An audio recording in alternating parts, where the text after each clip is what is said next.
اللہ الرحمن الرحیم الصلاۃ والسلام علی رسولہ الکریم۔ جس طریقے سے عمل کو صفت احسان کے ساتھ کرنا چاہیے، جیسے نماز صفت احسان کے ساتھ پڑھنے کے حکم ہے، یعنی اللہ کے لیے نماز ہے، اللہ کو راضی کرنے کے لیے،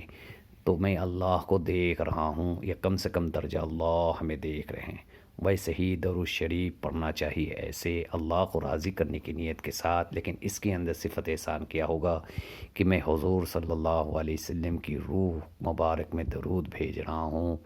اور حضور صلی اللہ علیہ وسلم میری باتوں کو، میرے درود کو سن رہے ہیں اور اس کے جواب بھی دے رہے ہیں۔ اب یہ سوچ لینا چاہیے کہ میں درود شریف جو پڑھ رہا ہوں باقاعدہ فرشتہ اللہ کے نبی کے پاس اس کو پہنچا رہے ہیں، اور اللہ کے نبی صلی اللہ علیہ وسلم اسے قبول بھی کر رہے ہیں اور اس کے جواب بھی دے رہے ہیں۔ سونے سے پہلے 3 مرتبہ استغفار کر لے، باوضو سوئے، بہت اچھی بات ہے، 2 رکعت نماز پڑھ کر کے اب اللہ کے سامنے 100 مرتبہ درود شریف پڑھے، اللہ کے نبی صلی اللہ علیہ وسلم کی روح کو تحفہ دے، ہدیہ کر دے۔ اس کے بعد آنکھ بند کر لے،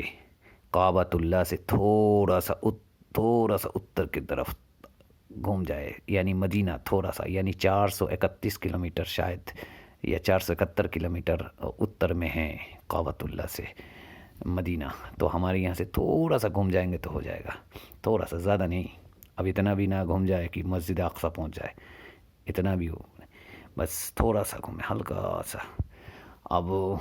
یہ استحضار کرے کہ میں اللہ کے نبی صلی اللہ علیہ وسلم سے اجازت مانگ رہا ہوں، اور اللہ کے نبی صلی اللہ علیہ وسلم کی حجرے کے اندر داخل ہو رہا ہوں۔ داخل ہوتے ہی حضور صلی اللہ علیہ وسلم اور حضرت ابوبکر صدیق رضی اللہ تعالیٰ عنہ اور حضرت عمر رضی اللہ تعالیٰ عنہ کو سلام کرے، تینوں کو سلام کرے، اور پھر حضور کے پیروں کے نیچے بیٹھ جائے، وہاں خالی ایک جگہ ہے، وہاں بیٹھ جائے، وہ بیٹھ کر کے درود پڑھے اس ڈھنگ سے: اللہم صلی وبارک وسلم علی جسدی ووجہی وقلبی وقدمی واسوتی سیدنا محمد النبی الامی۔ اے اللہ، درود، برکت اور سلام بھیج محمد نبی الامی کے اوپر، نبی الامی کے جسم، چہرہ، قلب اور قدم اور ان کی اسوات یعنی صفتوں کے اوپر، جتنی ساری صفتیں ان کی تھیں ان کے اوپر بھیج، تو انشاءاللہ اللہ جل شانہ اس کے ایفیکٹ بہت جلدی نصیب کریں گے۔ آپ پڑھتے وقت یہ خیال کرے: اللہم صلی وبارک وسلم علی جسدی، جب جسدی یعنی جسم کی بات کرے تو یہ سوچے کہ اللہ کے نبی صلی اللہ علیہ وسلم کی پورے جسم کو میں دیکھ رہا ہوں، اور اللہ کے نبی صلی اللہ علیہ وسلم کی جسم کی نور نکل کر میری آنکھوں کے ذریعے سے جسم کے اندر داخل ہو رہا ہے، اور پورے جسم کے اندر ایک عجیب خلبلی پیدا کر رہا ہے، ایک نور پورے جسم کے اندر بہہ رہا ہے میرا۔ اور پھر جب وجہی کی بات آئے، یعنی حضور کی چہرے کی بات آئے، تو یہ سوچے کہ میں حضور کی چہرے کو دیکھ رہا ہوں، اور ان کی نور میں ان کی آنکھوں سے میری آنکھوں میں منتقل ہو رہا ہے، اور پورے جسم میں پھیل رہا ہے، اور آپ کے جسم کو پورا میں دیکھ رہا ہوں، بہت اچھی طریقے سے دیکھ رہا ہوں، اور آپ صلی اللہ علیہ وسلم کی بھی ہمارے طرف دیکھ رہے ہیں، جسے توجہات کہتے ہیں۔ حضور کی توجہ ہمیں نصیب ہو رہی ہے، جس کے ذریعے سے صحابہ تھوڑی دیر کے لیے اللہ کے نبی کو ایمانی حالت میں دیکھ کر صحابہ بن گئے تھے، وہ بات مل رہی ہے، اس کی اثرات مجھے مل رہی ہے، توجہات ہمیں نصیب ہو رہی حضور کی، یہ سوچے وجہی کہتے وقت۔ وقلبی، جب قلب کی بات کرے تو یہ سوچے حضور کے قلب میرے قلب کے ساتھ مل رہا ہے، اور حضور صلی اللہ علیہ وسلم کی قلب سے اثرات میرے قلوب کے اندر داخل ہو رہا ہے، منتقل ہو رہا ہے، اور ان کی قلوب سے میرا دل مستفیض ہو رہا ہے،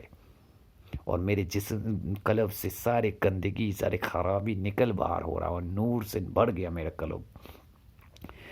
و اسوتی و قدمی، و اس کے بعد قدم کا نمبر، و قدمی یعنی آپ صلی اللہ علیہ وسلم کی قدم مبارک میرے آنکھوں کے سامنے ہیں، میں اپنے آنکھوں کو، اپنے چہرے کو، اپنے لبوں کو مل رہا ہوں، بلکہ اپنے ہونٹوں سے آپ کی پورے پیر کو چاٹ رہا ہوں، اور آپ صلی اللہ علیہ وسلم کے پورے جسم میں، پیر میں جو خوشبوئیں ہیں اور آپ کے پیروں میں جو بھی برکات لگے ہوئے ہیں وہ اپنے سروں سے پوچھ رہا ہوں، میرے جسم کے اندر داخل ہو رہا ہے۔ یہ سوچیں، ایسے سوچتے سوچتے انشاءاللہ اگر درود پڑھ لی میرے بھائی، میرے دوستوں، بزرگوں، اچانک میرے حضور کی قدم میرے سامنے آ جائے گا، حضور کی قلب میرے سامنے آ جائے گا، حضور صلی اللہ علیہ وسلم کی چہرہ ہمارے سامنے آ جائے گا، حضور صلی اللہ علیہ وسلم کی پورے جسم ہمارے سامنے آ جائے گا، اللہ کے نبی کی زیارت ہو جائے گی، اور پھر یہ وہ اسوہ تھی، یعنی حضور صلی اللہ علیہ وسلم کی پوری صفتیں، سب من جملہ سارے کے سارے صفت کے اوپر درود، سلام اور برکت کی دعا بھیج رہا ہوں، اس لیے تاکہ وہ صفتیں میرے اندر آ جائے، وہ صفت جس کے ذریعے سے ساری دنیا کی کفر اسلام کے اندر داخل ہو گیا، آپ کے حلم، آپ کے برداشت کا مادہ، آپ کا صبر، آپ کا تقوی، اور آپ کے اندر کی ایمان، اور آپ کی جذبہ، اور آپ کی جو صفتیں تھی وہ ہمارے اندر آ جائے، اس لیے ان نیت کے ساتھ ان صفتوں کے اوپر درود، سلام اور برکت کی دعا بھیج رہا ہوں۔ تو درود یہ ہے، اللہم صلی و بارک وسلم علی جسدی و وجہی و قلبی و قدمی و اسوتی سیدنا محمد النبی الامی، اس کو پڑھتے رہے، اور جب جو الفاظ آئے اس الفاظ کی طرف غور کرتے رہے، کہ جسم کے وقت جسم کے بعد، اور وجہ یعنی وجہی، چہرے کے وقت چہرے کی طرف غور کرے، اور قلب کے وقت قلب کی طرف غور کرے، اور قدم کے وقت قدم کی طرف غور کرے، اور اسوت کی بات جب کریں گے، اسوت یعنی آپ کی صفت، ان ساری صفت من جملہ ساری کی ساری صفتوں کے اوپر غور کرے، تاکہ یہ ساری چیزیں ہمیں نصیب ہو جائے۔ یہ ایسے ایک عمل ہے میرے دوستوں، بزرگوں، کہ آدمی کو حضوری کے مقام تک انشاءاللہ پہنچا سکتی ہے، اتنی پاورفل عمل ہے، تھوڑی دیر کے لیے کرے اور پھر سوئے انشاءاللہ، ویسے نیند آ جائے گی، سو جائے گی، کوئی ضروری نہیں کہ نیند کی حالت میں اللہ کے نبی کی زیارت ہو، اسی درود کے زمانے میں زیارت ہو سکتی ہے، جاگے ہوئے بیداری کے عالم میں جاگے ہو سکتی ہے انشاءاللہ، یا کسی اور وقت بھی اللہ چاہے تو کر دیں گے انشاءاللہ۔ اللہ ہمیں اس کے عمل کرنے کی توفیق نصیب فرمائے۔ جزاکم اللہ خیرا کثیرا فی الدارین، آمین یا رب العالمین۔